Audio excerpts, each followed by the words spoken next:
అసలే చిరంజీవికి కొన్నేళ్లుగా టైం అస్సలు బాలేదు.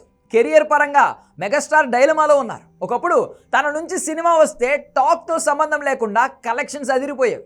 కానీ ఇప్పుడు మాత్రం ఏ మాత్రం తేడా కొట్టినా డిజాస్టర్ అవుతున్నాయి. దాంతో తన ఇమేజ్ తగ్గిపోయిందా, లేదంటే ప్రేక్షకులు తనని చూడడానికి మునుపట్ల ఇష్టపడట్లేదా అనే ఆత్మవిమర్శ చేసుకుంటున్నాడు మెగాస్టార్. అందుకే తన వర్కింగ్ స్టైల్ కూడా మార్చాడు. కుర్ర దర్శకులతో పనిచేస్తున్నాడు. ప్రస్తుతం వశిష్ఠతో విశ్వంబర, నెక్స్ట్ అనిల్ రావుపూడితో ఒక సినిమా, ఆ తరువాత శ్రీకాంత్ ఓదెలతో మరో సినిమా చేయబోతున్నాడు చిరంజీవి. ఈ 3 సినిమాల తర్వాత కూడా ఎక్కువగా యంగ్ డైరెక్టర్స్కే అవకాశాలు ఇవ్వాలని చూస్తున్నాడు. ఇదిలా ఉంటే అనిల్ రావుపూడి సినిమా సంక్రాంతికి మొదలవుతుందని ఇప్పటికే ఇండస్ట్రీలో చర్చ జరుగుతోంది. ఇది పక్కా పండుగ సినిమా అంటున్నాడు అనిల్. అలాగే మెగా ఫ్యాన్స్ పండుగ చేసుకునే సినిమా అవుతుందని నమ్ముతున్నాడు ఆయన. అంతా బాగానే ఉంది, కానీ చిరంజీవిని టార్గెట్ చేయడానికి మరో 2 స్టార్ హీరోలు కూడా సంక్రాంతికి వస్తున్నారు.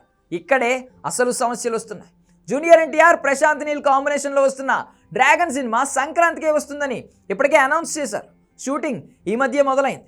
తారక్ తలుచుకుంటే ప్రశాంత్ సినిమా పండక్కి రావడం పెద్ద విషయం కాదు. అలా కాకుండా ఏదైనా ఆలస్యం అయితే మాత్రం సంక్రాంతి బరి నుంచి జూనియర్ ఎన్టీఆర్ తప్పుకుంటాడు. అది జరిగితే మెగా ఫ్యాన్స్కు అంతకంటే గుడ్ న్యూస్ మరొకటి లేదు. ఎందుకంటే ఎన్టీఆర్ లాంటి హీరో పండక్కి వస్తే అక్కడ ఉన్నది చిరంజీవి అయినా కూడా ఖచ్చితంగా కలెక్షన్స్లో భారీ ఎఫెక్ట్ పడుతుంది. దాంతో 100 కోట్లు వచ్చే సినిమాకు 50 కోట్లే వస్తాయి. రవితేజ సైతం సంక్రాంతినే టార్గెట్ చేస్తున్నాడు. ఈయన ప్రస్తుతం నటిస్తున్న మాస్ జాతర సినిమా మేలో విడుదల కానుంది. దీని తర్వాత కిషోర్ తిరుమల దర్శకత్వంలో ఒక సినిమా చేస్తున్నాడు మాస్ రాజా.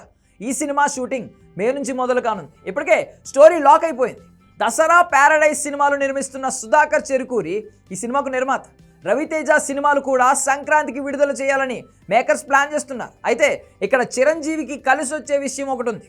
రవితేజ సినిమా నిర్మించబోయే సుధాకర్ చెరుకూరియే చిరంజీవి, అనిల్ రావుపూడి సినిమాకు కూడా నిర్మాత. కాబట్టి 2 సినిమాలు ఒకేసారి పండక్కి తీసుకొస్తాడా లేదా అని ఆప్షన్ ఆయన చేతిలోనే ఉంటుంది. మొన్న పండక్కి గేమ్ చేంజర్, సంక్రాంతికి వస్తున్నాం 2 రిలీజ్ చేశాడు దిల్ రాజు. అలా చిరు, రవితేజ సినిమాలు కూడా విడుదల చేస్తే చెప్పలేం. ఏదేమైనా 2026 సంక్రాంతికి పోటీ భారీగా ఉండబోతోంది.